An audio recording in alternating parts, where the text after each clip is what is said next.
Bucharest, Thursday, December 21st, 1989. Tens of thousands of people have assembled on Palace Square to acclaim Nicolae Ceausescu. The genius of the Carpathians is to hold his first public speech since the bloody events of Timisoara. And when he mentions the riots of the previous weekend, the crowd explodes. He is booed.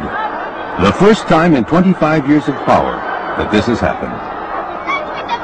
For a quarter of a century, Ceausescu ruled Romania with an iron hand. But today, December 21st, the people are not afraid to show their despair and their hatred.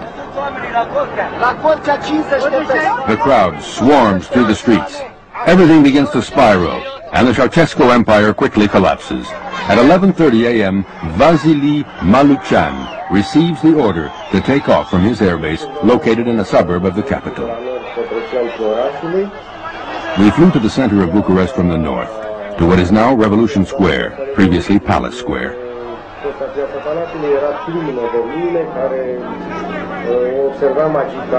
There was a huge crowd that seemed very agitated. We landed on the terrace of the old headquarters of the Central Committee. We stayed sitting there approximately half an hour with the engine running, waiting for orders. Nicolae and Elena Ceausescu were terrified. They could barely walk and were practically carried by the members of their personal guard. Also with them was former Prime Minister Mana Manescu and their advisor, Emil Bobu.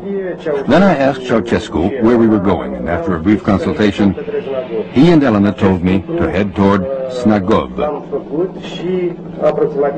We landed 10 minutes later.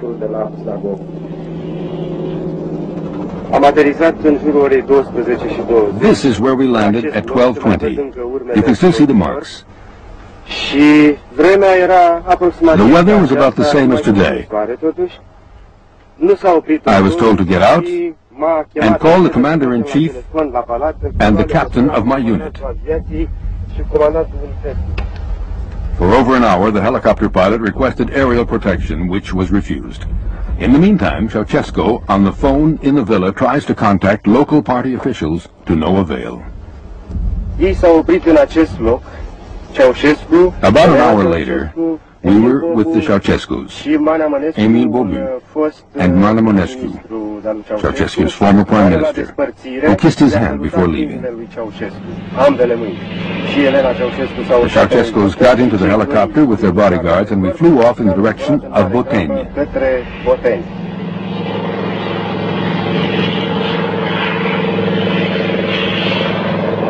In the meantime, Nicolae Ceausescu learned that the state television network had fallen into the rebels' hands. He decided to head toward Pitești. There he hoped to be able to get things back under control.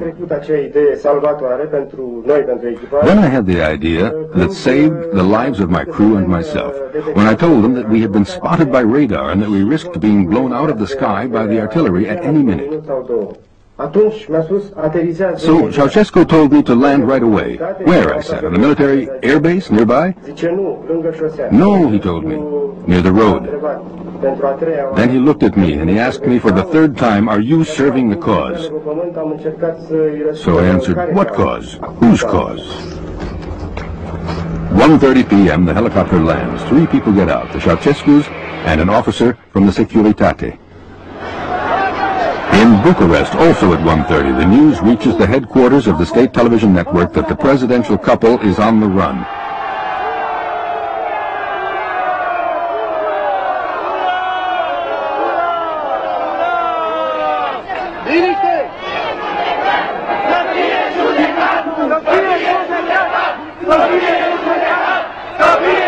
At the same time, 70 kilometers away, Nicolae Deca, a doctor, is taken hostage.